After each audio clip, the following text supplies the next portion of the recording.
Allô, député.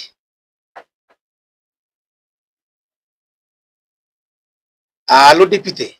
Allô, député. Allô, député. Ah, voilà. Au bout de fil, au bout de fil. C'est l'honorable Bienvenu Bolongue qui décroche. C'est l'honorable Bienvenu Bolongue Limoté Ismaël, élu de la ville de Kisangani, qui décroche à l'appel de la radio-télévision Ebenezer. Allô, député. L'émission des Boyomé, des Tchopolais, au bénéfice et au service de la Tchopo vient de commencer. Comme vous l'avez suivi, peut-on parler de la fin du contrôle parlementaire dans la Tchopo à travers toutes les assemblées provinciales de la Tchopo et de la République démocratique du Congo? Est-ce la réponse, la meilleure réponse pour parler de la stabilité des institutions provinciales? Voilà ces deux questions qui vous ont été posées, qui vous ont été proposées à travers les différentes plateformes numériques de la radio-télévision Ebenezer. Nous allons devoir trouver quelques explications avec les tombeurs de Paulin Lendongoli Alebabonga, gouverneur de la province orientale il y a peu, province de la Tchopo. Honorable Bienvenu Bolongue, merci d'avoir honoré l'invitation de la radio-télévision Ebenezer et de se retrouver dans ces studios bleus José Deschartemega. Merci beaucoup.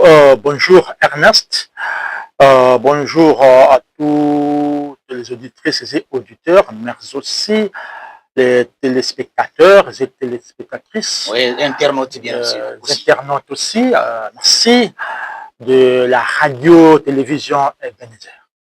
Alors, comment vous sentez? Oui, alhamdulillah, nous rendons grâce et surtout, je suis content que ce soit pour la toute première fois de me présenter dans ces studios, mais pourquoi pas aussi dans ces plateaux bleus, José Deschartemega, de Rez Mémoire, pour que nous puissions être en contact avec les nombreuses auditrices et téléspectatrices et téléspectateurs. La redevabilité oblige. Oh là là, redevabilité oblige.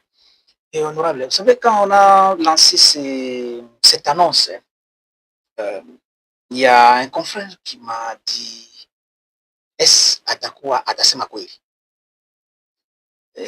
D'où serait partie l'idée de faire partir, de vouloir faire partir le gouverneur de province? J'essaie de réfléchir comme citoyen lambda. Est-ce qu'Adasemakoui, c'est ça? Inandi Awapi. J'ai beaucoup aimé ça. Itoke Awapi. Monsieur Ernest, j'ai beaucoup aimé, hein, l'intitulé même de l'émission Allô député.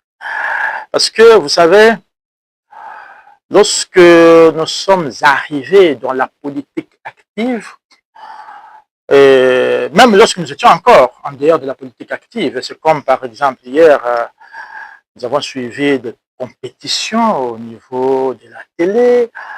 Lorsque vous assistez à un match de football par exemple, vous verrez que vous allez constater beaucoup de failles, même à distance. Lorsque vous êtes en dehors de la politique active, c'est sûr que vous puissiez observer certaines insuffisances par rapport à la gestion de la chose publique. Et c'était le cas aussi pour nous autres. Et nous étions en train de mûrir, que devons-nous faire pour que, en fait, la politique puisse quitter cet aspect, entre guillemets, que nous étions en train de grandir. Parce que beaucoup se disent de la politique, c'est l'art de mentir. Et vous verrez même à la maison, lorsque un enfant vous explique la raison d'un problème, et s'il explique clairement, souvent les parents ont tendance à dire voilà.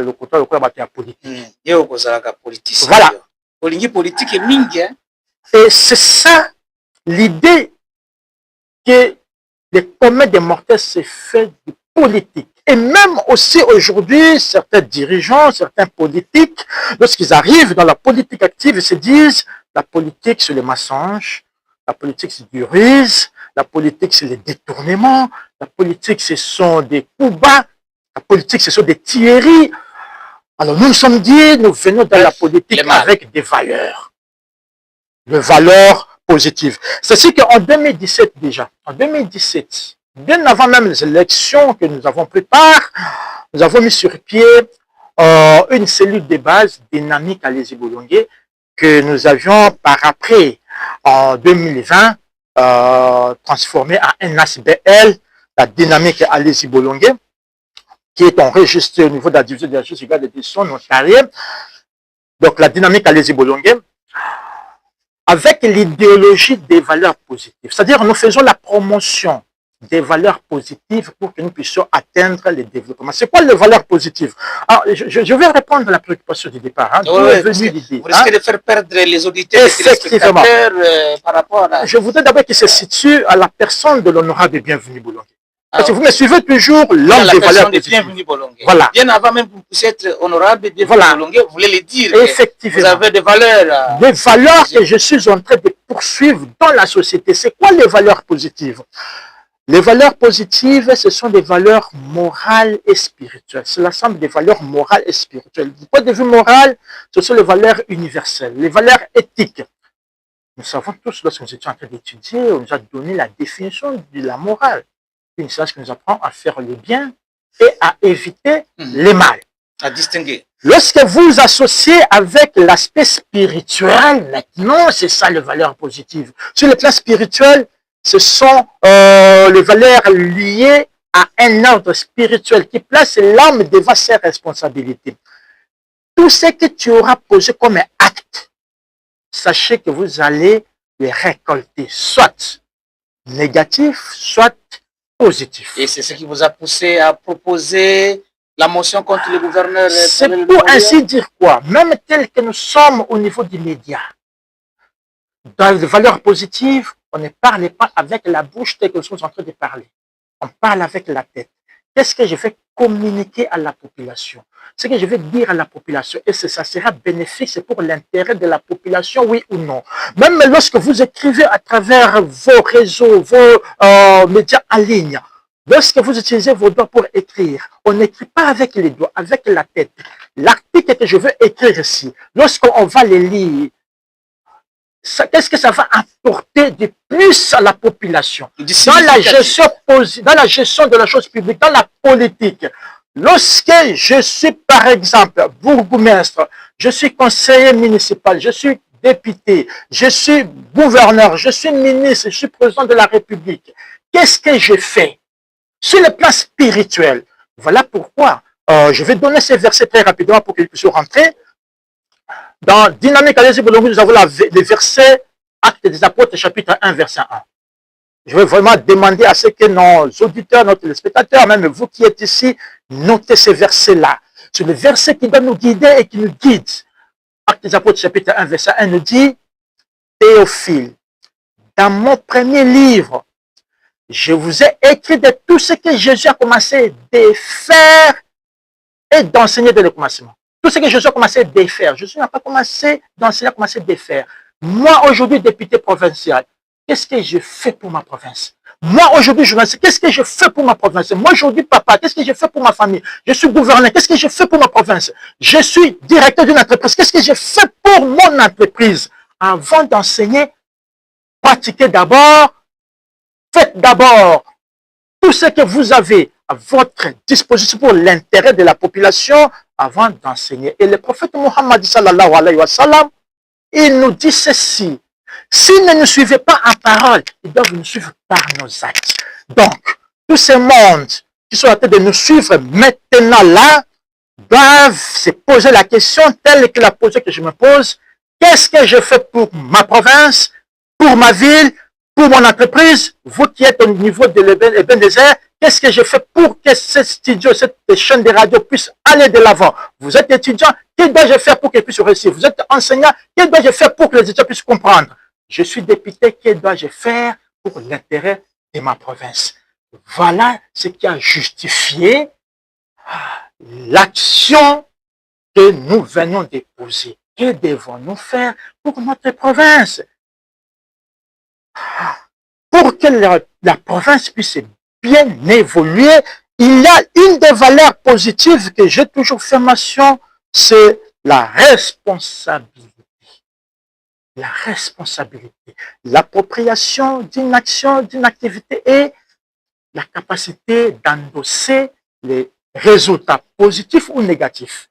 Si ça évolue bien, dites-vous que, ok, je contribue pour que ça puisse réussir. Et si ça ne réussissait pas, dites-vous qu'il y a aussi ma part qui a fait que la chose ne puisse pas réussir.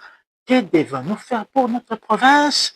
C'est partant de ça que nous sommes arrivés à poser cet acte aujourd'hui de la motion. Et comme l'émission elle est pédagogique, nous allons expliquer comment est-ce qu'on y arrive. Oui, avant là-bas, honorable, bon, honorable, bienvenue Bolongue Limoté, élu de la ville de Kisangani. Vous êtes double passage, hein? Réélu, hein? Ça c'est sûr. Et c'est un journaliste, il est professionnel des médias, il y a quand même certains valeurs. Ceux-là qui ne vous connaissent pas, avant qu'il ne soit député, il était avec moi au micro. On a bossé ensemble. Merci. Et surtout dans les domaines si précis qui est la santé. Mais honorable, quand vous expliquez votre idéologie, hein, qui a des valeurs positives, bien sûr, on comprend. Mais vous faites la politique. Oui. Mais vous avez même reconnu là-bas qu'à un certain moment, on colle toujours à quelqu'un qui a l'habitude de ne pas être clair, de cacher les choses. Dites pas, tu es politicien. Sur le parlons politique, comment cette idée, passez-moi les termes, d'attaquer le gouvernement de province vous est arrivé? Parce qu'il y a certains qui disent, oh, nous avons un problème à Moutou Mengine. C'est quand on va comprendre. On a bolongue à sominer quand on va Moutou Moussoussou, de Tchango Nakatia, motion à faire partie de le gouverneur. Et Bandela Kiboni, moi, pas vraiment l'histoire Mamoulaï, mais que je suis parti. C'était tel jour, c'était la nuit, le matin, et puis on a enregistré, non, ça ici, ça ne va pas aller. Je vais amorcer jusqu'à faire partie du gouverneur. Et aujourd'hui, vous faites même bouger le gouvernement de la République. Vous savez, Ernest, souffrez que tout ce que nous allons dire ici, les valeurs positives puissent intervenir sur les valeurs morales et spirituelles. Et aussi, c'est un serment que vous le faites déjà devant les auditeurs. Je voudrais vraiment que toute la population qui nous suit puisse désormais s'approprier. Cette législature, je pense que vous connaissez, au début de la législature, il y a eu une série de questions orales et débats. À peu près 17 ministres du gouvernement passé, du gouvernement Madeleine, avaient défilé, devant l'hémicycle dans le cadre de contrôle parlementaire. Et c'est un nombre de 7 qui ont participé dans la question orale. Donc, ils répondaient. Et à la fin du question orale avec débat, en réalité, il n'y a pas la section. Il y a des recommandations. Mais lorsque l'auteur de question orale avec débat n'est pas satisfait, il peut transformer cette question orale avec débat à une interpellation. On va vous donner quelques articles attachés. Il y a des recommandations. Et d'ailleurs, beaucoup, même dans le monde des médias, beaucoup s'étonnaient même, se poser la question, mais comment un gouvernement sortant, les députés vont les interpeller, ainsi de suite. Donc, c'était une manière pour nous de constituer une base de données qui devait être une sorte de fait de route pour les gouvernements actuels. Pour qu'un gouverneur puisse entrer en fonction, il doit présenter son programme de gouvernement à la population. À la population. À travers nous, les députés provinciaux. Un très bon programme, très ambitieux. Et nous devons l'évaluer. Voilà, nous devons l'évaluer à travers ces programmes-là. En dehors de ça, pour qu'il y ait l'évaluation, il faudrait qu'il y ait les moyens de contrôle. Il y a eu des moyens de contrôle. Il y a eu des commissions d'enquête. Et ce qui vient d'arriver aujourd'hui, ce n'est pas par bâton magique. Ce n'est pas un hasard. Ce n'est pas le fait que, par exemple, que nous sommes appropriés, par exemple, une action. Non. Nous nous sommes appropriés la province. Le mois d'avril passé, nous avons eu cette chance-là de participer à un programme ambitieux, le programme IVLP, le programme de leadership des visiteurs internationaux, avec comme thème la transparence et la responsabilité dans les institutions publiques. Vous savez, M. Ernest, notre participation à ces programmes aux États-Unis d'Amérique, bien sûr. Vous avez été nominé du gouvernement américain. Du gouvernement américain à travers le département d'État des États-Unis d'Amérique. Ces programmes existent depuis 1940 et ce sont des grands leaders internationaux et mondiaux, des présidents mondiaux qui participent à ce programme. Lorsque nous sommes partis, nous nous sommes sentis renforcés parce que nous étions en train déjà de travailler sur la responsabilité, sur un certain nombre de valeurs. Il en a 22 valeurs, 22 valeurs. Que je travaille, voilà, que je travaille sur depuis 2020. Et nous sommes partis aux États-Unis, nous avons travaillé sur ça et nous avons compris que les États-Unis fondent leur gouvernance, leur sécurité sur la transparence et la responsabilité. Nous sommes appropriés ça. Et lorsque nous sommes arrivés, nous sommes passés au test. Directement, nous a donné la responsabilité de chapeauter la commission d'enquête chargée d'enquêter sur les fonds décaissés par le gouvernement central pour la réhabilitation du RN4 tronçon 267 jusqu'à Pakoubi, 11 km. C'était 1 267 000 dollars américains. D'enquêter sur les travaux de réhabilitation, de modernisation du stade de Lumumba. Toujours vous? 1 million. Toujours moi. Pourquoi? En fait, c'est vous qui avez accepté de piloter cette commission ou bien ce sont les députés qui vous ont choisi? Vous avez bien dit que vous ne me connaissez pas aujourd'hui. Je suis aux médias depuis 1998 et j'ai écrit la mise en disponibilité en 2018 pour participer à la politique active.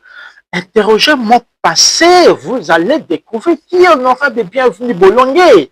Interrogez mon passé. Alors, depuis la tête aussi de la commission chargée d'enquêter sur la procédure de passation du marché de véhicules dotés aux membres du gouvernement provincial et aux membres du bureau de l'Assemblée provinciale. Et c'était pour moi un stage en fait, parce qu'à peine revenu des États-Unis d'Amérique, participer à un programme ambitieux, je devais... Donc vous avez palpé du doigt comment la société civile, les parlementaires, les pouvoirs publics... Nous sommes passés au Parlement au niveau du Colorado, au niveau de Iowa, au niveau de Nouvelle-Orléans. Nous avons participé au conseil municipal. Nous avons participé aux activités de la société civile, aux activités des hommes du média. Je vais en parler. Dans le cadre de la transparence toujours. Dans le cadre de la transparence et de la responsabilité dans les institutions publiques. Alors, nous avons mené le travail. Et vous êtes senti honoré lorsque le bureau de l'Assemblée vous a confié cette responsabilité de ces deux commissions parlementaires. Honoré et aussi, bien interpellé. Honoré et aussi, c'est fait un test et je me suis senti interpellé. Parce que, après tout, lorsque nous avons quitté les États-Unis, un appel pressant nous avait été donné. Vous êtes nos ambassadeurs. Nous ne voulons pas que, en rentrant, vous puissiez rentrer comme tel que vous êtes arrivé aux États-Unis. Je me suis senti interpellé. Voilà pourquoi nous avons mené ces enquêtes. Et ces enquêtes ont abouti. Nous avons présenté les rapports. C'est parmi même les rares rapports, parce que vous en souvenez, lors de la Grande Orientale, même les législatures passées, il y a des commissions d'enquête qui sont toujours lancées sur le terrain, mais dont les rapports ont des difficultés à être présentés.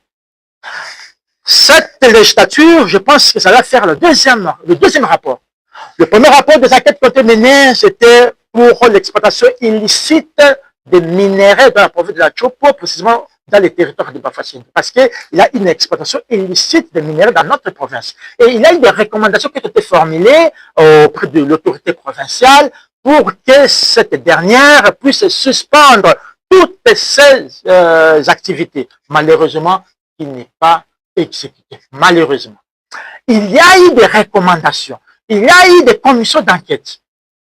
Et la commission d'enquête que nous avions menée ici, nous sommes partis, avant même avant de déposer le rapport, nous sommes partis le voir. Nous avons échangé avec lui. Lui, c'est le gouverneur? Le gouverneur Béchu aujourd'hui. Vous avez été avec lui? Effectivement. Dans le cadre de cette enquête-là? Je vous... une parenthèse. Ce n'est pas un secret, si ce n'est pas secret d'État. Honorable Bolongué, vous voulez montrer à la place du monde, à travers la radio-télévision Ebenezer, que vous avez parlé avec Paul Ndomolia autour de ces dossiers qui viennent de le faire partir. Vous savez, s'il y a des autorités que j'ai beaucoup conseillé, que j'ai beaucoup orienté dans cette province, le gouverneur Déchi est du nombre. Et je vous informe même que nous avons créé un club lorsqu'il est arrivé au pouvoir, un club regroupant les anciens députés avec l'équipe, parce que nous avons été avec lui, la législature passée, vous en savez, non? G19. G19. Vous avez fait partir Walé Lufungou, là. Merci beaucoup. Et lorsque nous sommes revenus, nous avons quand même tout un club des anciens députés qui constituent ses conseillers occultes. C'est pour dire, lorsque même je suis revenu des États-Unis, la première personne à auditionner la restitution de mon voyage, c'était le gouverneur Déchu. Je l'ai trouvé entre amis. À Kinshasa, je lui ai donné 2 recommandations. Excellence, n'ayez pas peur du contrôle. Parce que le contrôle vise seulement la bonne gouvernance. Deuxièmement, vous devez travailler avec les hommes des médias et aussi la société civile. Cette branche de la société va beaucoup vous aider dans la gouvernance de la province de la Tchoup. Des conseils. 1. De ne pas refuser les contrôles parlementaires. Pourquoi? C'est parce que les contrôles qui avaient été initiés par l'honorable Freddy Yuma pour le dossier du stade, ce contrôle-là avait été étouffé. Vous comprenez? Et aussi les contrôles sur la politique générale, sur la politique générale de la province, de l'honorable Makoka, ce contrôle-là avait provoqué des désordres. Vous l'avez vu sur les images. Alors, je lui ai dit, n'ayez pas peur des contrôles, parce qu'une question orale avec débat n'a pas de sanction. À la fin, il a des recommandations. Donc, de cette manière-là, ça sera une politique pour que vous puissiez corriger les erreurs. N'ayez pas peur du contrôle. Deuxièmement, il faudra assez que vous puissiez travailler avec les journalistes et aussi la société civile. Je me souviens, il y avait la troisième. Je me souviens, il y avait la troisième recommandation que je l'avais faite. C'était à Kinshasa, au bureau des représentations, secrétaire général, donc secrétariat provincial à Kinshasa. C'était en rapport avec la transparence pour dire il faut qu'il y ait un logiciel. La province ne doit pas fonctionner comme une boîte noire. Nous devons avoir ce qu'on appelle qu'est-ce qu'il dit? La publicité fiscale. Voilà. Je lui ai dit, il faut. Je vous l'ai dit, je suis l'homme de valeur positive. Il faut la publicité fiscale. Chaque fois, il faut publier.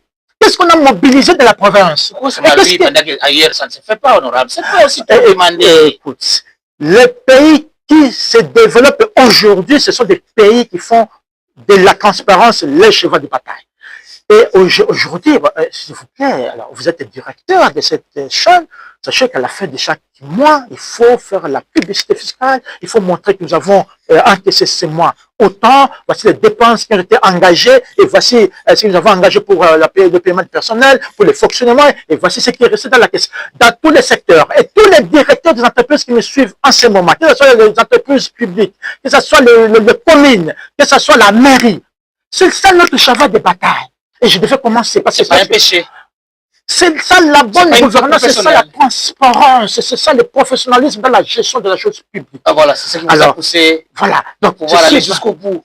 C'est sur la base de ça, nous sommes dit, nous devons interpeller l'autorité. Et comme il y avait les indices des détournements. Indices? Oui, il y avait les 2 projets. Tous les 3 projets. Et vous avez fait part de ces indices-là. Avant même de présenter le rapport, la commission d'enquête, la commission. Je ne maîtrise pas bien vos règlements intérieurs, mais est-ce que le gouverneur a eu le temps d'exploiter votre rapport pour qu'il puisse aussi vous donner ses réponses avant même de crier tout haut? Je vais vous révéler une chose, je suis l'homme des valeurs positives. Vous savez, lorsque nous avons terminé et que nous avons proposé aux membres de la commission l'audition du gouverneur, beaucoup se sont posé la question. Honorable, comment? Nous avons terminé la commission d'enquête, allez encore faire part au gouverneur, ce n'est pas une manière de se faire corrompre. Vous comprenez? Je dis non, pour que lui, nul ne se prétende ignorer la loi ou les griefs. Nous devons le faire parvenir pour que lui aussi puisse apporter quelques éclaircissements. Et ça, c'est au nom de votre règlement intérieur. Voilà, nous sommes partis les voir. Nous avons échangé. C'était facile, hein? Il avait accepté et il avait répondu spontanément. Aujourd'hui, de parler de cette situation parce que tout est clair. Et là, au terme de cette rencontre, c'est-à-dire le gouverneur déchu a pris connaissance de votre rapport. Il a pris connaissance de Vous lui avez remis la copie? Il a pris connaissance de ces rapports. Nous avons remis une copie. Et nous lui avons demandé, une des recommandations, vous serez interpellé à l'Assemblée. Vous l'avez prévenu? Ça se trouve dans les rapports.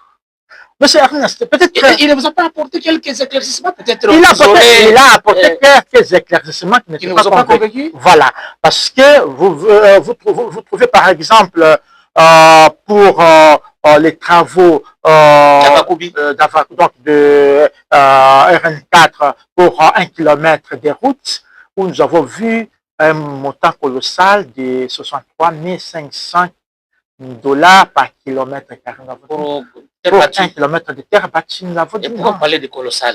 Parce que les montants standards varient de 20 à 22 000 $ américains. Il a reconnu ce montant, effectivement, ce montant a été décaissé? Mais effectivement. Alors, devons-nous alors constituer une commission d'enquête mixte pour que nous puissions vérifier la traçabilité au niveau du banc, de la banque? Comment est-ce que la somme était, les circuits de ces fonds? Là, le gouvernement déchu n'a pas accepté. Donc, malheureusement, on ne saura pas la voir.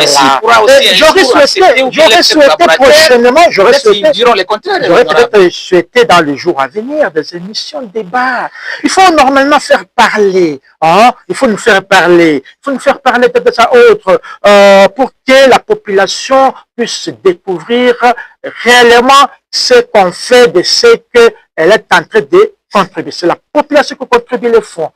L'institution présidente de la République, l'institution Parlement, l'institution gouvernement, les cours et tribunaux au niveau des provinces, l'Assemblée provinciale et le gouvernement provincial, les services publics provinciaux vivent des contributions de la population à travers les différentes taxes. Vous voulez dire que vous n'avez jamais eu accès au compte du gouvernement provincial à la banque au sujet des travaux qui ont été exécutés sur l'axe Avakobi? Oui, là, on n'a jamais eu accès. Parce que le gouvernement a refusé ou bien c'est au nom de la loi? Non, vous voulez faire la loi? Ce qui est vrai, le député, hein, j'ai bien dit, nous l'avons demandé, hein, sur son autorisation, sa commission mixte, pour qu'on puisse nous retracer. Ce n'est pas nous les députés, parce que nous n'aurons pas avoir l'accès au compte qui nous appartient. Il n'a pas avancé une raison valable aussi.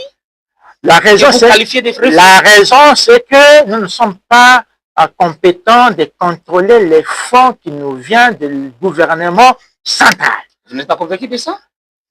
Le budget de la province est constitué du quota des recettes locales et aussi ce qui nous vient du gouvernement central. Et pourquoi il a le budget rectificatif? Il y a le budget rectificatif parce que, à part les budgets votés au cours de l'année, le gouvernement peut intervenir. Vous comprenez? En tant qu'autorité budgétaire, nous sommes compétents. Vous avez brandi quel texte? Qu'il n'arrive toujours pas à être convaincu pour qu'il vous laisse accéder au compte. Vous savez, le rôle de l'Assemblée provinciale, elle est constitutionnelle, ou encore la mission, elle est constitutionnelle. L'article 197 est clair.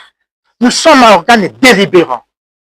Nous délibérons sur les matières de compétences provinciales, mais aussi nous contrôlons les gouvernements provinciaux ainsi que les services provinciaux et locaux.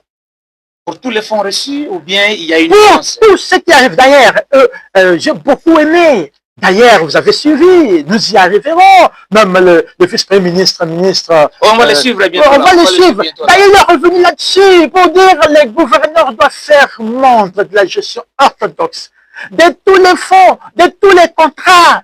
Vous savez, la province ne doit pas fonctionner comme une boîte noire. Vous revenez sur boîte noire. Oui, comment? C'est bien, les boîte noire.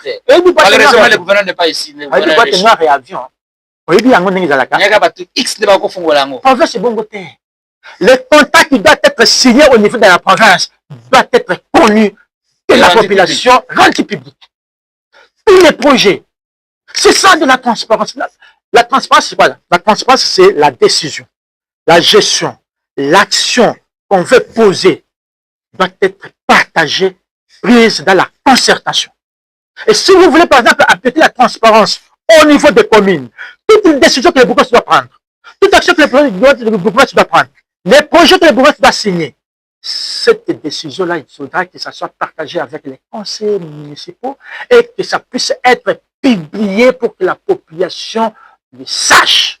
C'est ça la transparence. Donc, les rapports de votre contrée parlementaire parlent de 3 fois plus la valeur d'1 kilomètre de route réhabilité par le gouvernement provincial. Voilà. Alors, c'est autant pour le stade de Lumumba. Ces griefs, autant pour le stade de Lumumba, autant pour le véhicule, ces griefs sont venus s'ajouter avec les rapports déjà des enquêtes précédentes et aussi des moyens de contrôle qui ont été réalisés. Alors nous sommes dit, nous devons alors mettre en cause l'autorité provinciale et il devait venir se présenter pour placer ou encore évoquer ces moyens de défense.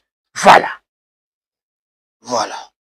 Honorable, bienvenue Bolongué Limoté Ismaël, élu de la ville de Kisangani, tombeur du gouverneur Olin Lendongoli à Lepaponga.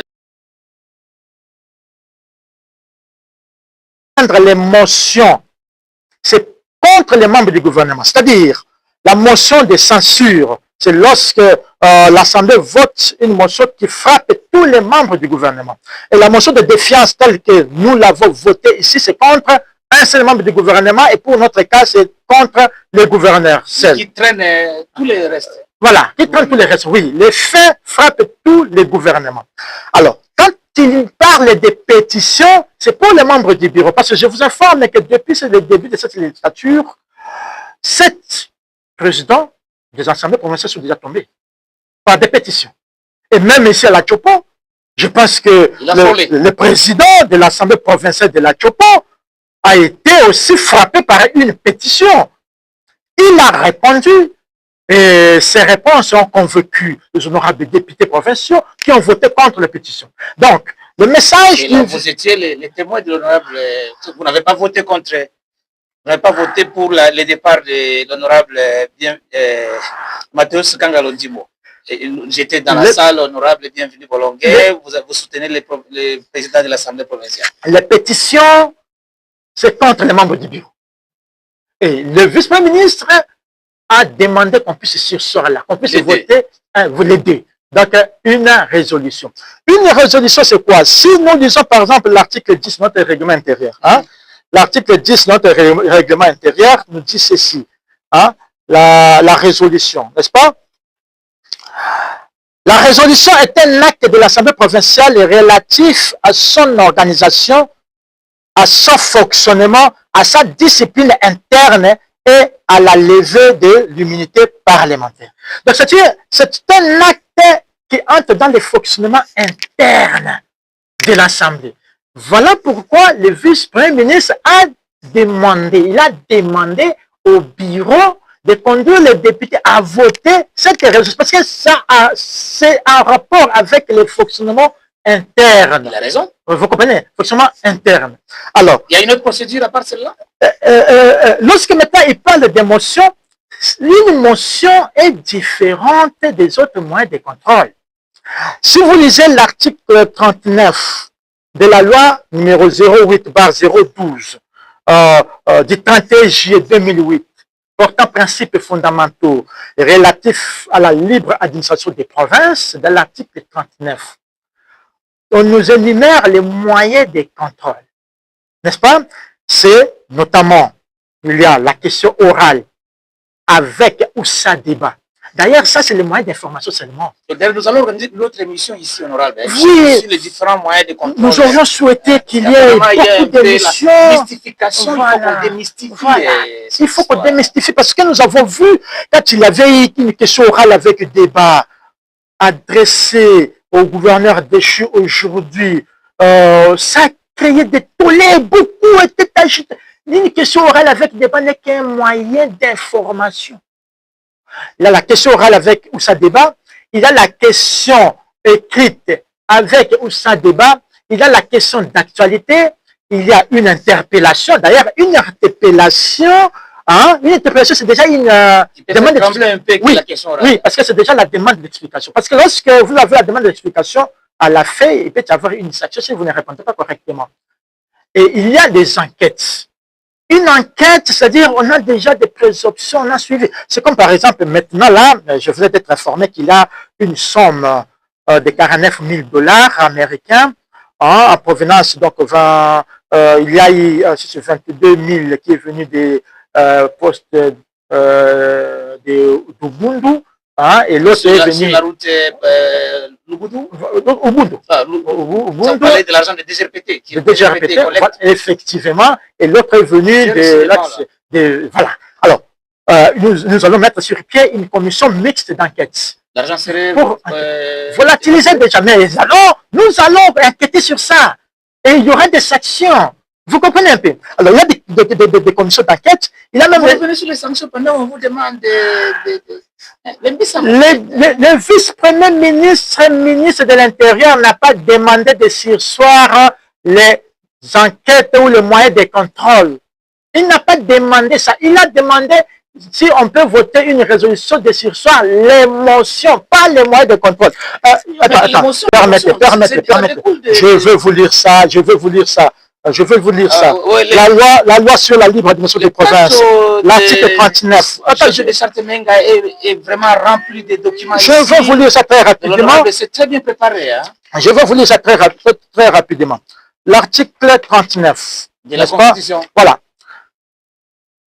Sans préjudice de disposition de la Constitution et de la présente loi, les moyens d'information et de contrôle de l'Assemblée provinciale sur le gouvernement provincial, les entreprises publiques provinciales, les établissements et services publics provinciaux sont la question orale ou écrite avec ou sans débat, non suivie de vote, la question d'actualité, l'interpellation, la commission d'enquête, l'audition par les commissions permanentes que nous sommes. Ces moyens de contrôle s'exercent dans des conditions déterminées par les règlements intérieurs de l'Assemblée provinciale.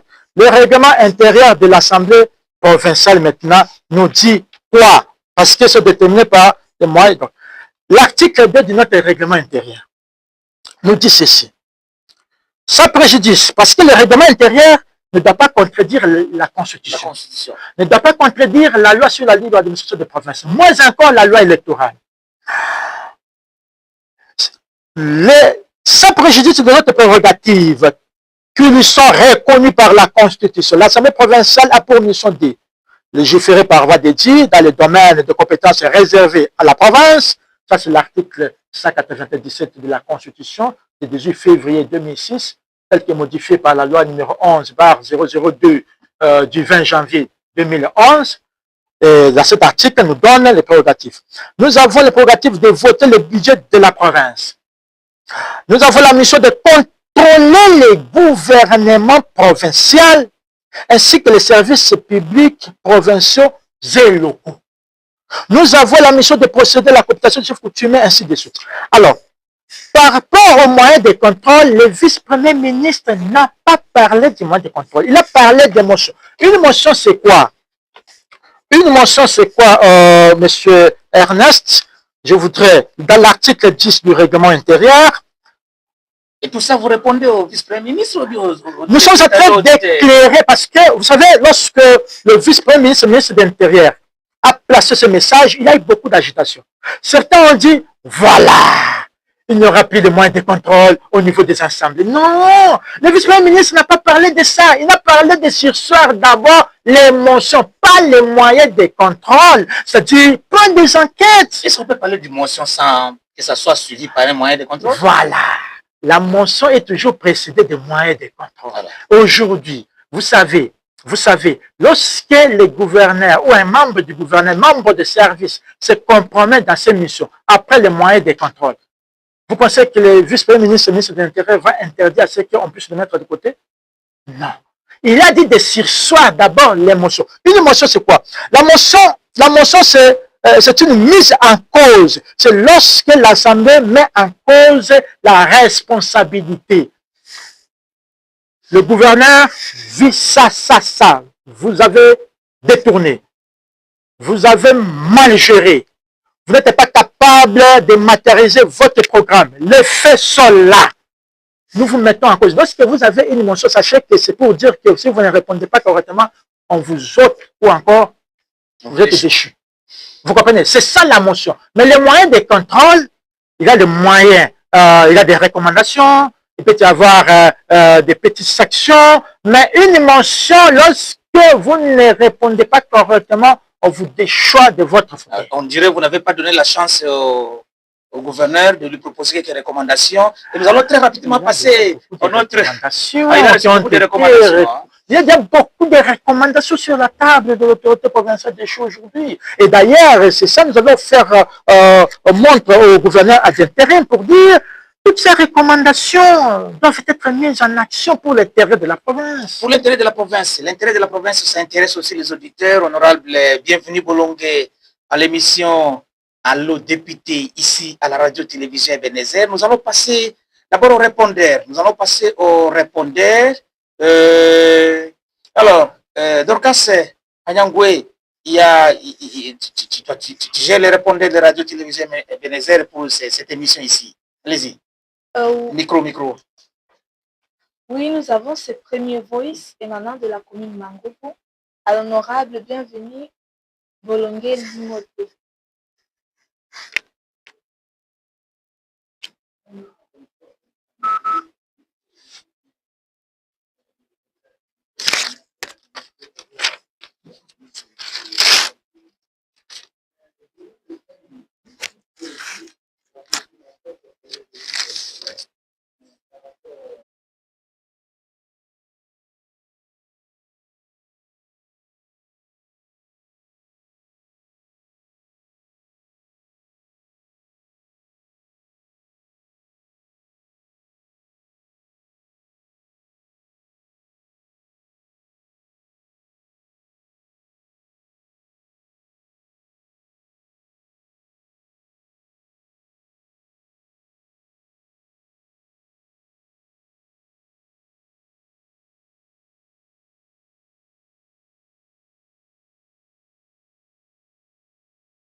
Honorable. Merci beaucoup, Monsieur le Président du Conseil communal de Mangobo.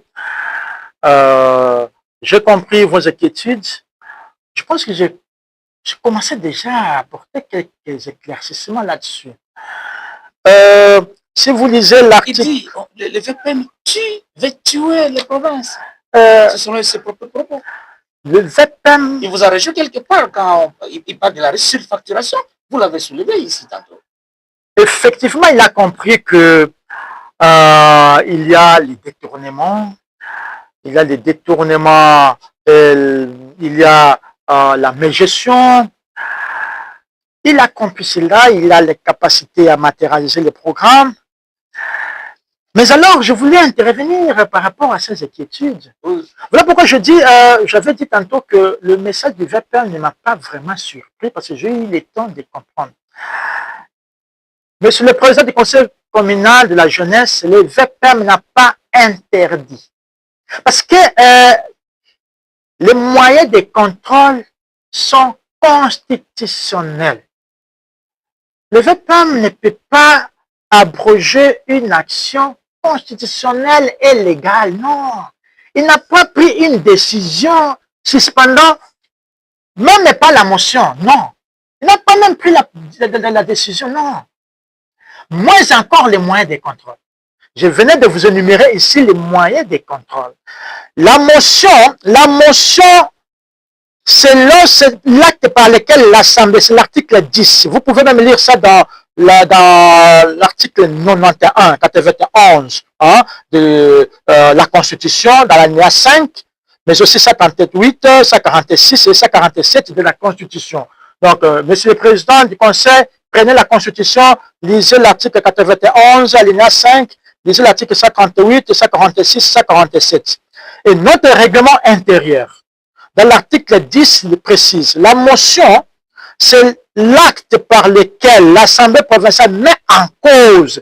C'est-à-dire, là, on vous accuse déjà d'avoir commis tel acte. C'est la décision ultime par laquelle, à la fin, on vote soit votre déchéance ou pas. Mais les moyens de contrôle, vous pouvez le lire au niveau de l'article 197 de la Constitution, l'article 39 de la Constitution, l'article 61 de notre règlement intérieur. Il a eu une série de moyens de contrôle. Le vice-premier ministre n'a pas interdit aux honorables députés de faire ou de procéder à des contrôles. Il n'a pas interdit. Veuillez auditionner correctement ce message. Il a demandé par contre au bureau de conduire les assemblées que nous sommes, de voter une résolution, un fonctionnement à l'interne, si on peut d'abord suspendre, si on peut d'abord oui, effectivement, si on peut suspendre les motions pendant cette période où le pays est en guerre. Pourquoi le vice-premier ministre, ministre de l'Intérieur a procédé de cette manière-là? C'est parce que il n'a pas de prérogative à abroger des actes constitutionnels, légaux ou réglementaires. Non. Tous ceux qui peuvent se commettre ou encore se pratiquer au niveau de la province, c'est la première institution. L'article 3 de la Constitution donne la légitimité ou encore c'est le fondement juridique de l'Assemblée provinciale. Voilà. Nous allons passer aussi à Esther qui s'occupe des messages qu'on a envoyés par texte. Oui, ça nous vient d'un étudiant de la faculté des lettres de l'UNIFIS. La question est pourquoi déchoir un gouverneur que vous avez vous-même élu? Ça, c'est le premier. Il y a encore un autre message? Oui, la deuxième message. Bonjour, voilà maintenant une occasion à bien expliquer le peuple bolomais la vérité de la mention alimentaire. Nous voulons la paix dans la vie de Kisangani et sur l'ensemble de la province de la Tchoko. Le mandat d'un député n'est pas d'aller défendre son propre intérêt, mais l'intérêt de la population. Aujourd'hui, si on organise des élections de gouverneurs au niveau de l'Assemblée provinciale, les députés ont toujours tendance de voter les candidats gouverneurs les mieux offrants. Voilà le souci de vote d'une mention contre le gouverneur. Nous avons beaucoup à dire et à poser des questions à votre entité par rapport à la motion contre le gouverneur. Est-ce qu'il n'y a pas de problème au niveau de l'Assemblée provinciale? Il n'y a pas de mauvaise gestion là-bas. Donc, le député veut nous dire que l'Assemblée est composée seulement par là. C'est Ayaya Oniba. Et voilà, c'est sur notre page Facebook que ce message est arrivé. Donc, honorable, vous allez essayer un peu d'être beaucoup plus concis dans vos réponses. Il y a d'abord ces deux-là. Et nous avons encore deux autres, parce que Esther et Dorcas, ils ont fait un peu un tri. Il y a certains principes professionnels qui nous ont poussés à pouvoir faire les tri. Pas pour cacher, pas pour dénaturer, mais pour essayer d'équilibrer et la diversité des points de vue des gens qui vous envoyez des questions, des contributions ou des commentaires aussi. La Constitution de la République démocratique du Congo, donc, du 18 février 2006, donne pouvoir aux honorables députés d'élire un gouverneur et aussi de les déchoir. Pourquoi avoir déchu un gouverneur que nous l'avons élu? Oui, effectivement. Nous avons élu un gouverneur sur base d'un programme. Le programme qu'il a présenté à la population à travers nous, les honorables députés provinciaux. Et il est là, il exécute. C'est nous qui avions mandat de la population. Allez nous représenter. Mais il y a quelqu'un maintenant qui doit exécuter un programme en faveur de la population. Et est-ce que cette personne-là était capable de matérialiser les programmes pour lesquels nous l'y avons élu? Que devons-nous faire? Nous devons contrôler. Est-ce que c'est le moyen qui manque? Ah, les moyens, il y a. Bon, si les moyens, il y a, qu'est-ce qui ne va pas? C'est-à-dire, c'est la mauvaise gouvernance. Est-ce que les moyens, il y a pour faire telle activité? Pourquoi ça ne sait pas faire? Ah, il y a eu des détournements. Que devons-nous faire en ce moment? Parce que la motion ne peut intervenir qu'après avoir épuisé tous les autres moyens de contrôle. Ce n'est pas question de motion alimentaire telle que le deuxième intervenant l'a dit. À l'Assemblée, nous avons aussi des... Je pense que vous avez déjà suivi les rapports, la présentation des rapports de gestion des bureaux à 2 reprises au niveau de l'Assemblée. En fait... C'était dans une séance publique. Dans une séance publique. Vous savez, le budget d'ailleurs, hein, je vais rappeler. Prenons simplement le budget, parce que le budget, c'est les programmes chiffrés donc, du gouvernement, les programmes chiffrés, le budget. Prenons le budget exercice 2025. Le gouverneur a prévu, sur le plan des infrastructures, construction des immeubles publics de l'État, sur le plan sanitaire, il a prévu cette année 2025 de construire dans chaque commune un centre de santé, dans chaque commune. Je vais poser la question à notre ami si il peut me dire dans quelle commune l'autorité provinciale a construit déjà une structure sanitaire dans cette ville. Il a promis, ça c'est pour le budget, c'est aligné dans le budget 2025.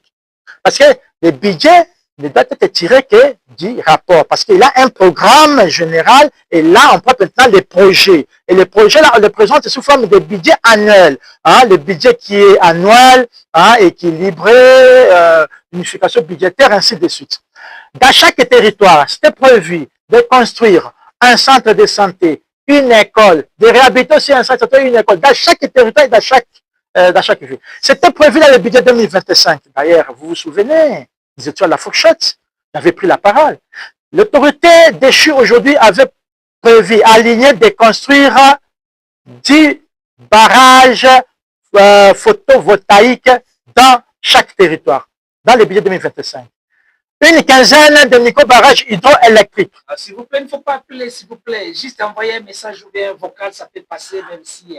Construction de postes de la police dans des points chauds de la ville de Kisangani pour lutter contre l'insécurité. S'il faut parler d'insécurité, on ne peut pas en parler. S'il faut parler de la justice populaire, on n'en parle pas.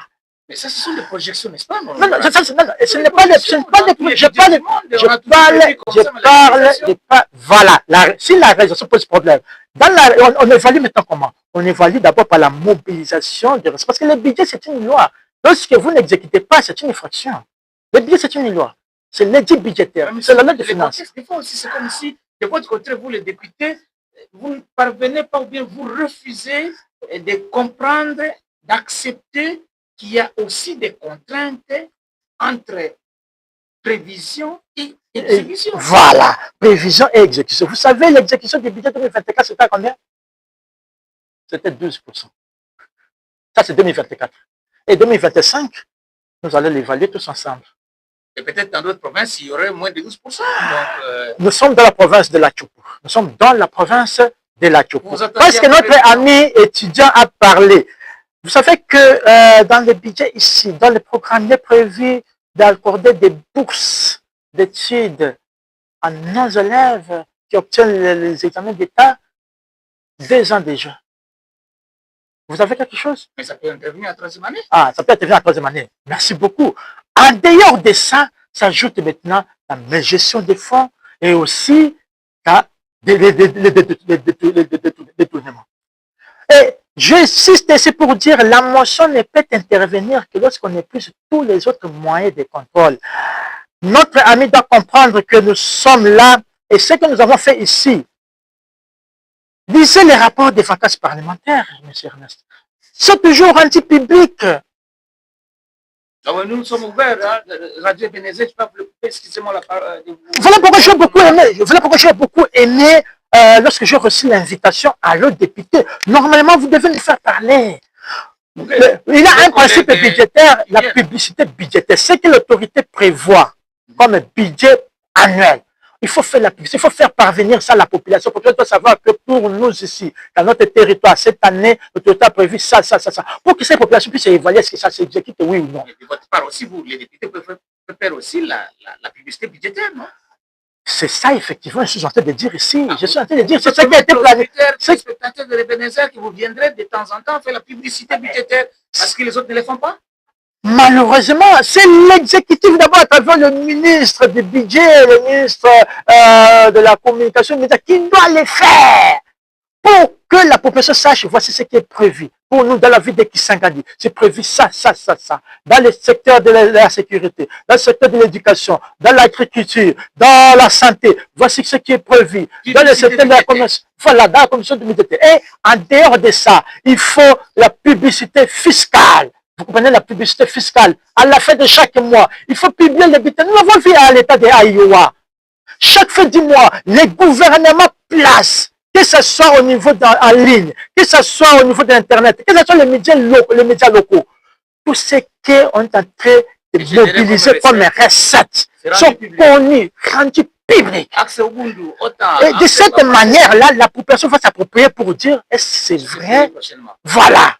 Et c'est vrai, c'est que l'affectation de cet argent aussi, ça fait partie. L'affectation de cet argent, le paiement même des autorités doit être connu par la population. Ça ne doit pas être du tabou. C'est-à-dire,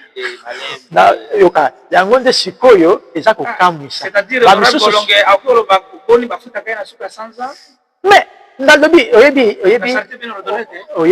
donc désormais au Bundaku qui est salaire à gouverneur, salaire à ministre, salaire à de la ville, président de l'Assemblée provinciale. C'est ça la transport. La population maintenant est est-ce que réellement Bongo va déclarer ils ont Bongo ande kota qui solo. Même la carte, vous savez, même au sein de nos organisations religieuses, non? Bah église, bah mosquée, ça peut fonctionner dans les. Dans Bongo ça côté pas bantimi. Mais si vous voyez ça mon bantimi que même Bongo kota qui autant, to sala qui na yango boye. C'est ça la transparence. Ozali na même notre pays, les États-Unis avec 9 millions 867 000 km². C'est un pays continent. Et notre pays aussi avec 2 355 410 km², c'est un pays continent. Voilà pourquoi nous avons opté pour le régionalisme et décentralisation comme monde de gouvernance. Dans la décentralisation, nous avons autant d'articles 201, 202, 203, 204. Comment on a en matière de compétences nationales, en matière de compétences concurrentes et en matière de compétences provinciales. Et l'autre est essentiel pour n'abisso essentiel pour nous approprier na yango. Pour nous approprier na yango, essentiel pour opter pour la bonne gouvernance. Oh, les années, principe na yango, bonne gouvernance, principe na yango, les transparence, la responsabilité, la participation, la redevabilité, la capacité pour les gouverneurs de l'autorité de trouver une solution aux problèmes de la société.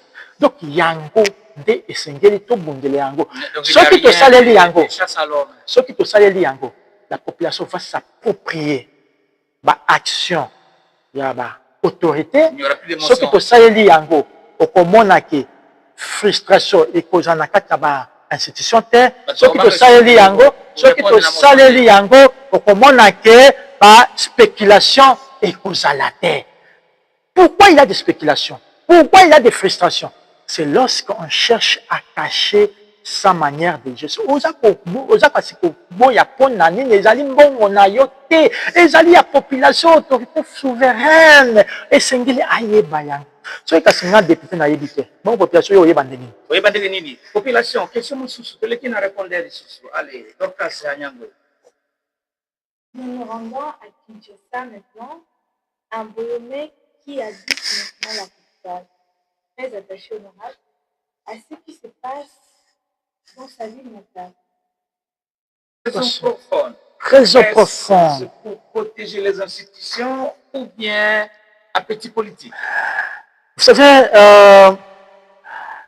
je pense que même dans mes précédentes interventions, je crois pouvoir affleurer un tout petit peu. L'autorité ayant en charge la sécurité, la décentralisation, affaires coutumières, il a dit ceci, elle, l'autorité, a dit ceci. D'abord, c'est sur ordre de la haute autorité. Voilà, haute autorité. Voilà, parce que l'article 68 de notre Constitution nous donne les institutions de la République. L'article 68 nous donne les institutions de la République. Nous avons l'institution président de la République, nous avons l'institution Parlement, nous avons l'institution gouvernement, nous avons l'institution des cours et tribunaux. Ça, c'est au niveau national. Au niveau des provinces, nous avons l'Assemblée et le gouvernement provincial. Alors, quand on parle de l'autre autorité, on voit l'institution président de la République. Il lui a demandé de demander aux honorables députés membres du bureau d'adjoindre, c'est-à-dire, ici nous attendons que le membre du bureau puisse rentrer. En rentrant, nous faire la restitution. Et maintenant, nous allons débattre. On va voir sur le plan constitutionnel. Voilà pourquoi j'insiste, M. Richard Dieudonné. Il n'y a pas une dérive dans ce sens-là. Parce que l'autorité n'a pas demandé de surseoir ou encore n'a pas suspendu. Tel que vous avez dit là, cette décision de suspendre. Non, l'autorité n'a pas suspendu les moyens de contrôle. Je me fais vraiment comprendre. Pourquoi il n'a pas suspendu? Parce qu'il n'a pas cette prérogative-là. Il n'a pas cette prérogative-là. C'est constitutionnel. Lisez l'article 197 de notre Constitution, l'article 39 de la loi sur la libre administration des provinces, l'article 161 de notre règlement intérieur. Et lisez l'article 3 de la Constitution qui nous donne la base juridique des assemblées. Et l'Assemblée participe même à la constitution du Parlement de notre pays, parce que notre Parlement est constitué de 2 chambres. Sans l'Assemblée provinciale, il n'y a pas le Sénat. L'autorité provinciale juriste de sur quoi il n'a pas pris la décision, M. Richard. Il a plutôt donné, n'est-ce pas, il vous supplie. Non, il a demandé, il n'a pas supplié, il a demandé, n'est-ce pas, il a demandé au bureau de joindre les honorables députés provinciaux à voter une résolution interne. La résolution, c'est en rapport avec notre fonctionnement interne. Dit, donc, il n'a pas suspendu les moyens de contrôle. Alors, risque d'affaiblir la redevabilité. Non. Je vous informe d'ailleurs qu'il y aura une commission mixte d'enquête pour enquêter sur les détournements ici. Vous êtes déjà informés. Il doit y avoir des enquêtes parlementaires telles que nous le faisons, des enquêtes politiques. Il faut aussi des enquêtes journalistiques. Il faut aussi des enquêtes juridiques, judiciaires. Il y a aussi des enquêtes de la société civile. Effectivement, des cas comme ça. Alors, heureusement pour... de l'argent, c'est 49 millions. Oui, effectivement. On me forme d'ailleurs que non, c'est plus de 49 millions. De 49 000 $, c'est plus de 49 000 $. Et lorsque les journalistes, vous tombez devant... Un officiel provincial aurait récupéré ça et aurait même pas... Non, il aurait même, à ce moment où je vous parle, il s'est envolé pour Kinshasa. C'est là des informations à notre possession. Bon. Alors, est-ce que quand il y a des cas comme ça... Il serait un ministre. Voilà. Alors, nous allons faire notre enquête politique. Mais donc, il faudra aussi qu'il y ait des enquêtes judiciaires, des enquêtes civiles, de la société civile, même journalistiques. Où sont partis les émissions ou encore les journaux, l'enquête et magazines? Ils sont partis où? J'insiste toujours pour qu'il y ait des journalistes d'investigation, ça va aider le gouvernement. Alors, les enquêtes et les résultats que vous aurez à produire, des résultats. Par exemple, le cas de la gestion de la province. Essayez de décortiquer les rapports de la société civile, décortiquer les rapports des leaders intellectuels de la province orientale, décortiquer les enquêtes que nous avons menées. Mais les journalistes aussi devaient faire leur part, par exemple. Je pense que c'est de cette manière-là. Donc, ici, ça ne va pas nous affaiblir parce que... Non, ça ne comprend pas les redevabilités. D'ailleurs, jamais cette émission, c'est pour la première fois, mais ça ne sera pas la dernière fois parce que nous devons avoir des chroniques en rapport avec la transparence, en rapport avec la gestion dans nos communes. Est-ce que nos conseils municipaux savent d'abord combien les bourgmestres génèrent comme recettes au niveau de leur commune? Nous y arriverons. Il faudra que nous puissions contribuer au développement de notre province. Dernière question. Finalement, que devient la motion? C'est-à-dire, avec ces messages du président du BPM, Abou, la motion, elle est votée. Et le gouverneur de province est déchu. L'article 42 nous dit, lorsque l'Assemblée vote une motion, l'article 42 de la loi numéro 08/012 du 31 juillet 2008, et lorsque l'Assemblée vote une motion de défiance, le gouverneur doit déposer sa démission auprès du chef de l'État dans 24 heures. Et l'article 160 nous dit, passer ce délai de la loi électorale, donc la démission est actée.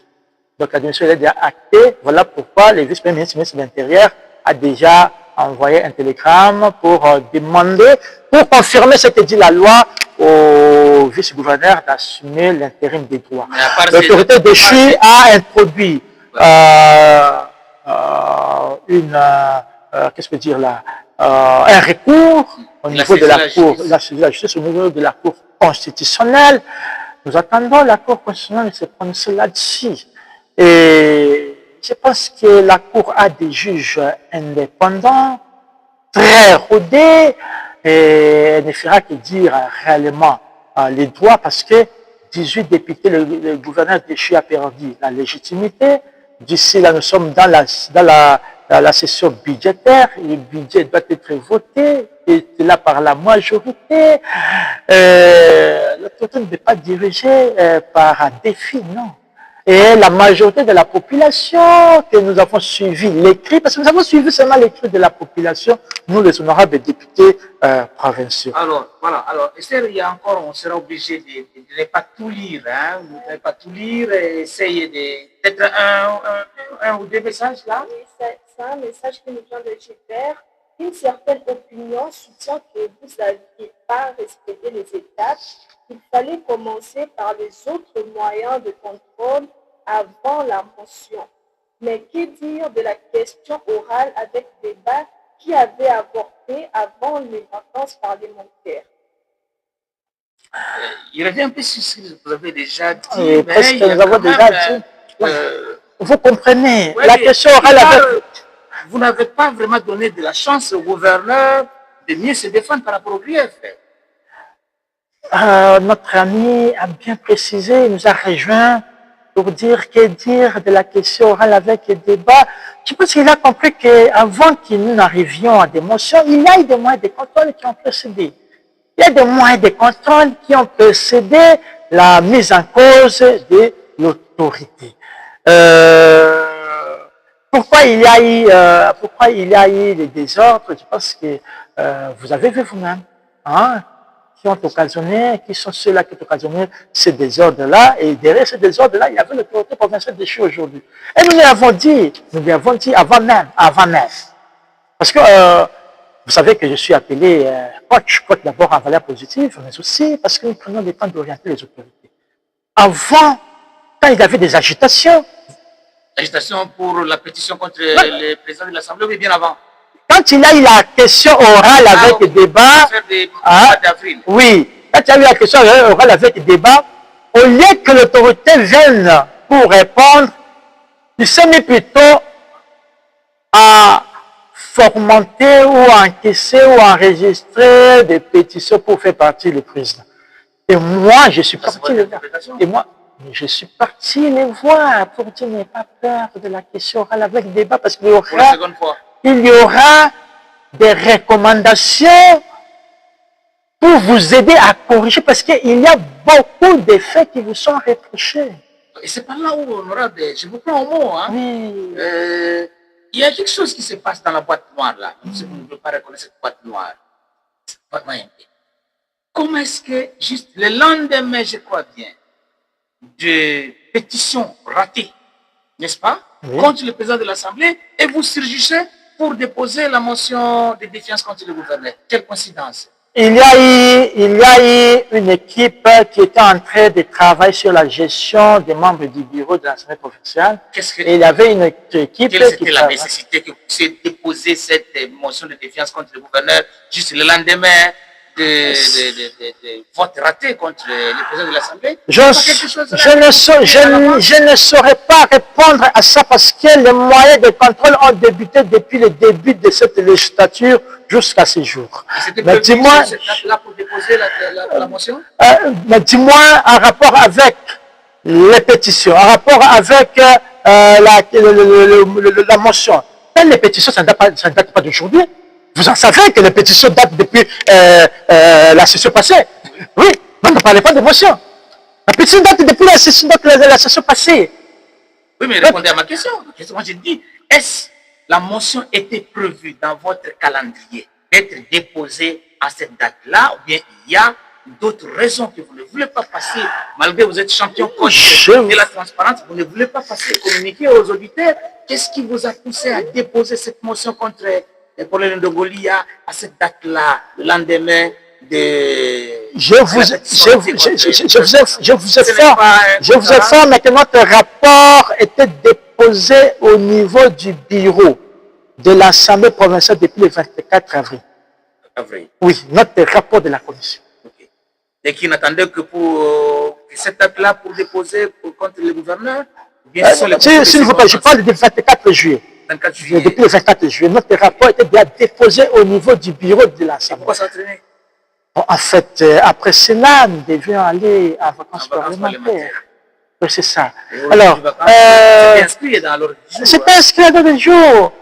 Et je vais me présenter cela. Je vais m'expliquer. Pour me demander pourquoi je ne saurais pas. Parce que nous faisons notre travail d'une manière professionnelle. C'est le professionnalisme qui vous pousse aussi, honorable. Bienvenue, Bolongué, à l'émission Allô député. Nous sommes en train d'atterrir. Vous poursuivez le gouverneur en justice. Vous l'avez annoncé à la plénière là. Et puis, c'est déjà le cas? Quand je suis venu des États-Unis d'Amérique, je fais la restitution. J'ai demandé ceci. Lors de la restitution, j'ai le rapport avec moi ici. J'ai le rapport avec moi ici. J'ai le rapport avec moi ici. Je pense que la caméra est là. J'ai recommandé à ce que tous les rapports que doivent produire les honorables députés provinciaux doivent être partagés avec 1. La justice, 2. La société civile, 3. Les médias. Pour ouvrir une brèche à ce qu'eux aussi fassent leur part. Il y va de la transparence et de la redevabilité. Et ça, c'est comme voilà pourquoi ou bien ce sont les innovations que vous souhaiteriez apporter au terme de votre expérience? Dans les règlements intérieurs, les députés ont les prérogatives, même une commission. Lorsque le député vous initie une commission d'enquête, lorsque vous êtes capable de fournir, ou encore vous refusez de fournir des éléments, des réponses, la commission même, le président de la commission est capable de vous traduire en justice. À partir de la commission? À partir de la commission. Sans l'aval du bureau? La partie de la commission, notre règlement intérieur le dit. Et pour pour l'Assemblée, lorsque l'Assemblée vous invite à venir présenter vos moyens de défense, si vous refusez, tel que l'a fait l'autorité provinciale, l'Assemblée est habilitée et compétente pour vous traduire en justice. Et ici, c'est pas exagéré, c'est pas une manière d'interpréter la loi. Nous avons déposé notre motion le 20. Le bureau, le gouverneur était sur place. Le bureau a transmis pour que, c'était un certain lundi. Le bureau a transmis par la voix même d'un huissier pour que l'autorité vienne répondre le mercredi. Il l'a reçu. Malheureusement, le mardi, on va voir un télégramme, nous appelle à tous à Kinshasa. L'autorité provinciale, le membre du bureau et les mentionnaires. Nous appelons à Kinshasa, non interdisant de traiter. Voilà. Le télégramme n'a pas dit de sursoir. La plénière, mais nous appelons. Malheureusement, l'autorité était partie le mardi même et il devait passer le mercredi pour répondre. Nous sommes dit. C'est tout à fait normal, non? C'est tout à fait normal. C'est la hiérarchie. Merci beaucoup, merci beaucoup. Pourquoi ne pas comprendre? Merci beaucoup. Nous sommes tous partis à Kinshasa. Les mentionnaires, les membres du bureau et l'autorité provinciale. Arrivés à Kinshasa, les questions telles que les auditeurs nous posent ici, c'était de telles questions qui nous avaient été posées. C'était sur le plan sécurité, sur la procédure. Est-ce que cette motion a été procédée par des enquêtes préalables? Nous avons montré. Voici les enquêtes qui ont été menées. Tous les griefs qui sont signalés, c'est les fruits, les rapports des enquêtes. Parce que les griefs qui sont signalés, ce sont les fruits des enquêtes. C'est pas dire qu'on a inventé cela. Et l'autorité nous a demandé de rentrer. Nous sommes rentrés le vendredi. Et le président et le gouverneur déchu sont restés pour rentrer le samedi. Avec la décision, autorisation des sorties. Date de sortie de Kinshasa, du président et du gouverneur, le 25. Avec une autorisation. Le fait que l'autorité n'est pas venue pour répondre aux préoccupations, c'est bafouer même l'autorisation de sortie qui a été signée par sa hiérarchie. Je ne sais pas si vous êtes en train de faire mention à ça. Mais est-ce que vous faites vous parlez de trahison? De l'outrage? Le refus de venir répondre à la motion, c'est de l'outrage. Alors. Est-ce qu'il a refusé? Bon. On entre plus dans ça parce que vous êtes déjà arrivé un peu trop loin, mais quelque part, il a justifié à travers une correspondance honorable. Je vous donne un secret, parce que je suis dans la transparence. Je vous donne un secret. Là, vous êtes devant les publics. Lorsque nous étions à Kinshasa, lorsque nous a demandé de rentrer, l'autorité provinciale a demandé plutôt qu'on puisse appeler les autres députés qui sont ici d'aller à Kinshasa pour puisse attendre à l'amiable à Kinshasa. C'était une... Malheureusement, parce que la loi... Il a félicité de la vice-ministre. Voilà, effectivement. Et on invite plutôt les autres députés qui sont restés ici, ils partent pour puisse s'attendre là-bas. Or, la loi ne le permet pas. L'autorité, le vice-premier ministre de l'Intérieur ne peut pas violer la Constitution. La motion déposée, on doit voter. Il devait venir répondre. C'était des manœuvres dilatoires. Je pense que j'ai vraiment beaucoup éclairé parce qu'il y avait aussi cette préoccupation, cette idée floue qui planait sur la tête de beaucoup d'auditeurs, n'est-ce pas, de la ville de Kisangani pour dire, nous avons voté la motion à l'absence de l'autorité professionnelle. Non, la motion a été déposée, l'autorité professionnelle était ici à Kisangani. Et il y a eu un télégramme, nous tous sont partis à Kinshasa. On nous a attendu, on a trouvé que nous étions dans la légalité, on nous a demandé de rentrer, de venir continuer avec ça. Et l'autorité a refusé de rentrer. C'est pas dire qu'on a Honorable Bienvenu Bolongué, vous qualifiez des arguments avancés par le gouverneur Déchi, Colonel Lomolia, comme étant des manœuvres dilatoires pour refuser de répondre. Voilà. Nous sommes en train de terminer cette émission. Honorable, vous aviez bien suivi, vous avez dit, vous avez écouté, réécouté les propos du vice-premier ministre. Oui. Est-ce que vous êtes conscient du menace? Beaucoup d'opinions ici, à Kisangani, au Congo et David. si vous n'obtempérez pas à ce que vous appelez comme invitation, on vous demande de pouvoir en interne prendre la décision de surseoir les motions et les pétitions. Et ce qui vient après ça, d'abord l'argument avancé par le vice-premier ministre et le ministre de l'Intérieur, décentralisation et sécurité, et ça ne vous dit absolument rien qu'il y a quand même une menace qui pèse sur votre tête. Le vice-premier ministre a soulevé les textes de loi aussi, les articles de la Constitution, qui donnent cette prérogative au président de la République à pouvoir vous renvoyer au chômage, honorable, si je peux dire ainsi. Merci beaucoup, M. Ernest. Conscient que vous serez des chômeurs. Quand le vice-premier ministre, ministre de l'Intérieur, a évoqué la possibilité d'aller jusqu'à des mesures, à des décisions extrêmes, l'opinion pense que ça concerne seulement l'Assemblée, non. Même les gouvernements provinciaux, même les gouverneurs. Et j'adresse que dans ce message-là ne concerne pas seulement l'Assemblée ou encore la province de la Tchoupo, c'est pour toutes les provinces. Je veux lire cet article. Parce que toutes les provinces qu'on parle, le problème n'est pas si complexe que c'est. Voilà. Dans la Tchoupo, ce n'est pas aussi complexe. Je vais permettre, on va faire parler les textes. Parce que le vice-premier ministre de l'Intérieur a parlé, j'ai évoqué l'article 197, alinéa, je pense que c'est 7, il a dit ceci: lorsqu'une crise politique grave et persistante menace d'interrompre le fonctionnement régulier des institutions provinciales, le président de la République peut, par une ordonnance délibérée en Conseil des ministres et après concertation avec le bureau de l'Assemblée nationale et du Sénat, dissoudre l'Assemblée provinciale. Vous me suivez? Lorsqu'une crise politique grave et persistante, est-ce qu'il y a une crise institutionnelle à Tchoupo? Je dis non. Article 98, l'autorité a fait mention aussi de ça.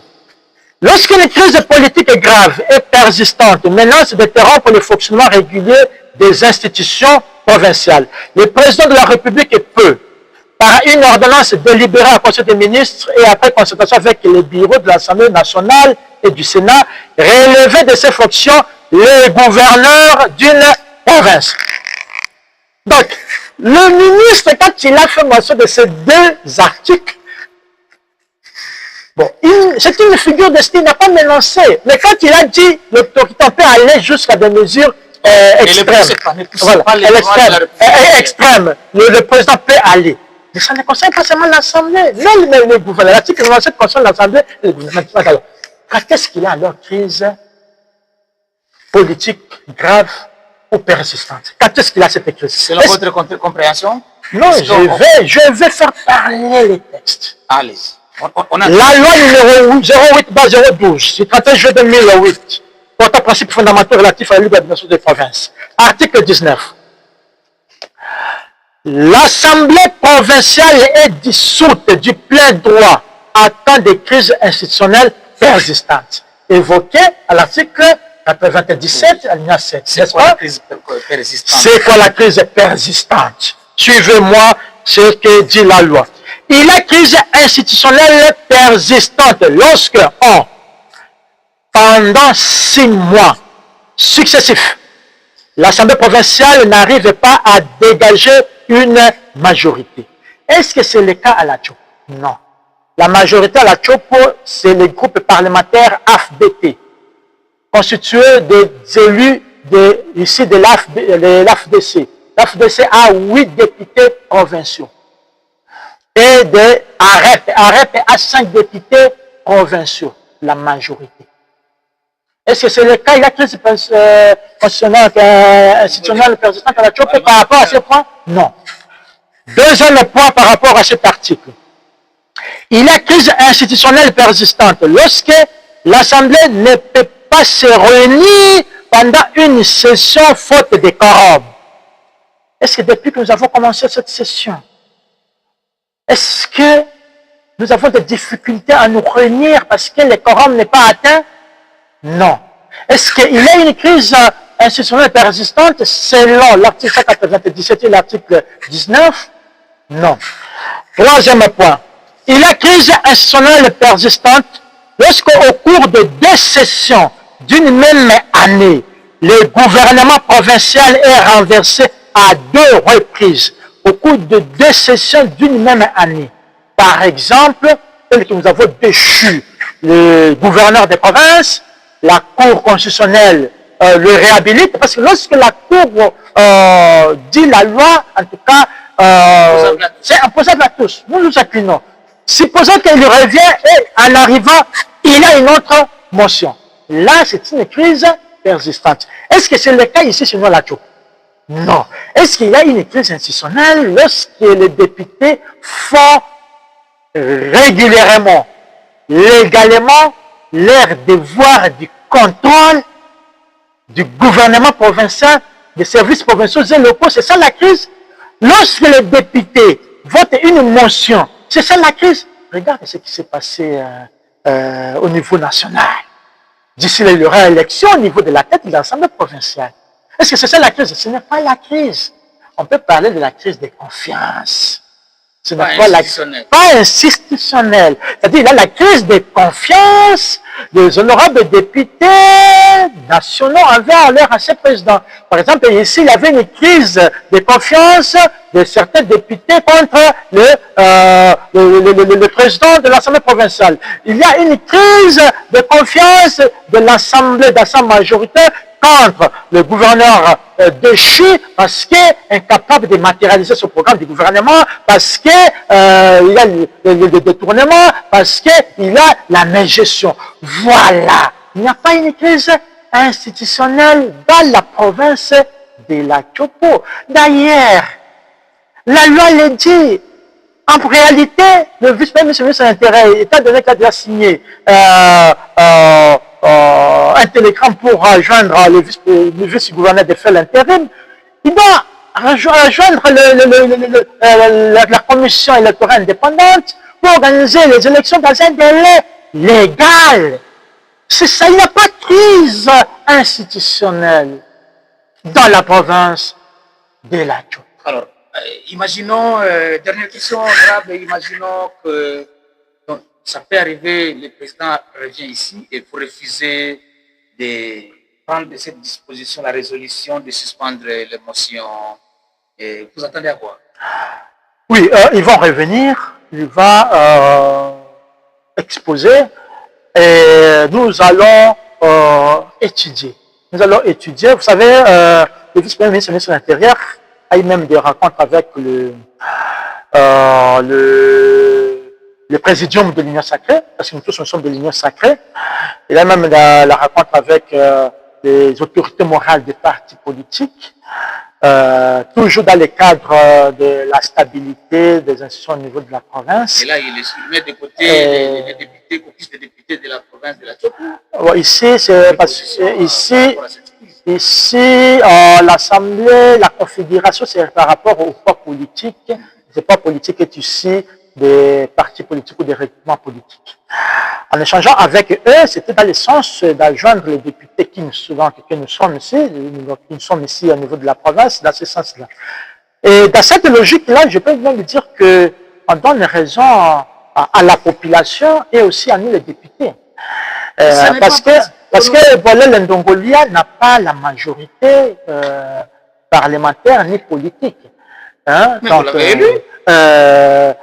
Voilà pourquoi il ne suit pas la volonté de la population à travers les élus, parce qu'il s'est dit, bon, je dois faire fi de ça. Parce que, étant élu par la population, d'être à l'écoute de cette population et donner des recommandations au gouverneur qui doit suivre pour répondre aux désidératas de la population. Je venais de citer ici, excusez-moi de poser cette question, ça allait m'échapper.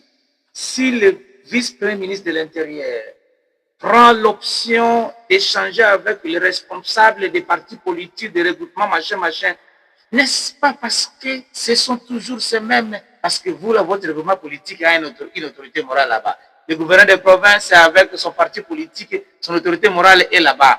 Et que certaines opinions disent qu'il n'y a personne qui peut envisager faire partir un président de l'Assemblée provinciale ici ou un gouverneur si cela ne reçoit pas le curtis de l'autorité morale de leur regroupement politique. C'est pourquoi le président de la République avait même soulevé. En dehors des motions, il y a aussi des messes noires qui entretiennent, qui favorisent, qui se laissent alimenter par des motions et des déchéances des gouverneurs, et des pétitions et des motions. Comment une autorité morale peut vouloir déstabiliser la province qui est dirigée par la majorité qui sont membres de l'Union sacrée? Vous ne reconnaissez pas que le départ du gouverneur s'est déstabilisé la province? Comment il y a un vice-gouverneur qui doit assurer l'intérim? Les programmes, on vote le gouverneur et son adjoint et son vice. Et le programme, lorsqu'il est présenté, c'est leur programme. Et quand le vice reste, il doit continuer à exécuter ce programme. Voilà pourquoi je veux lancer ce message. Je pense qu'il est en train de nous suivre. Il doit entrer en contact avec toutes les recommandations que nous avons faites lorsque nous avons interpellé 7 ministres. Il y a des recommandations de chaque secteur. Il faudra qu'il puisse répondre parce que ne pas mettre en application les recommandations de l'Assemblée, c'est de l'outrage. Vous comprenez un peu? Il doit normalement, il doit voir le budget. Voilà pourquoi je dis. Donc la messe, elle écoute déjà pour Paul de Dongolia, malgré les interventions du VPM ici. Le VPM a parlé de ceci. Si on peut voter une résolution suspendant les motions pendant cette période où le pays est en guerre. Y compris la motion contre le gouverneur Paul de Dongolia. Cette résolution n'est pas encore prise. Je ne sais pas si ça sera pris quand. Ça, c'est un. La motion s'est déjà intervenue. Hein? Vous comprenez? Et cette demande est venue après la motion. Je suis clair? Ici, ce n'est que... Ici, ce n'est que... Ici, ce n'est si que... vous arrivez à prendre cette... Ah, voilà, c'est pour l'autorité à venir. Voilà, c'est pour l'autorité. L'honorable, bienvenue. Le message de VPM est clair. Nous vous demandons d'adjoindre les honorables députés. Et pendant ce temps, la motion est déjà prise, non? Pour suspendre les motions pendant cette période, une résolution, suspendant les motions et les pétitions pendant cette période où le pays est encore en guerre. Alors, nous attendons les collègues membres du bureau, ils vont venir, nous allons débattre dans la lumière de la Constitution, dans la lumière de la loi sur la libre administration des provinces, dans la lumière du règlement intérieur et aussi dans la lumière de la situation politique et sécuritaire de notre pays, la République démocratique du Congo, tel que le ministre l'a évoqué, l'a bien évoqué les raisons. Et d'ailleurs, il a donné des contributions pour permettre qu'il y ait la stabilité. Peut-être que ce sera la dernière préoccupation pour la stabilité. C'est ça. Stabilité. Vous ne croyez pas à cette stabilité en restant avec Colonel de Molia comme gouverneur? Stabilité des institutions provinciales dans la Tchoko? La stabilité, c'est ce que le VPM de l'intérieur a donné comme solution. Il a dit au gouverneur, gestion orthodoxe, transparente, concertée. J'ai beaucoup aimé ça. C'est ça la gestion transparente. Je l'avais dit la fois passée, et il y a même un journaliste qui m'a posé la question, mais tout ce que le gouvernement doit prendre, il faut qu'il puisse consulter les députés. Oui! Concertation de la gestion. Des fois, un programme, tous les projets, tous les contrats qui doivent être signés dans la province. Il faut qu'il y ait concertation. C'est ça la gestion transparente, c'est la bonne gouvernance. Si seulement les autorités, à travers le pays, les provinciales, les suivaient, il y aura la stabilité. Et à moins d'ajouter... Pour vous, la stabilité, ce sont ces principes-là. Ce sont ces principes de la bonne gouvernance. Ce sont ces principes de la bonne gouvernance. Voilà. Et moi d'ajouter la stabilité, autre ce que l'autorité, le VPM a dit, la stabilité doit passer, notamment, j'ajoute pour dire, au niveau national, pour qu'il y ait la stabilité dans des provinces, dans nos institutions, il faut la formation de l'homme politique congolais. Dans l'éthique, oui, dans l'éthique et les valeurs positives. Vous savez, que ce soit au niveau national, que ce soit au niveau provincial. À chaque cycle électoral, il y a des nouveaux venus. Et c'est ça la faiblesse des élections, de la démocratie même. N'importe qui peut vous accéder à n'importe quel poste. Il peut venir peut-être même de tel domaine ou tel autre domaine. Il y passe comme député provincial. Il doit être formé. Il passe comme député national. Il doit être formé. Il passe comme ministre provincial, ministre national. Il doit être formé. Sur les valeurs positives. Sur les valeurs positives, sur l'éthique.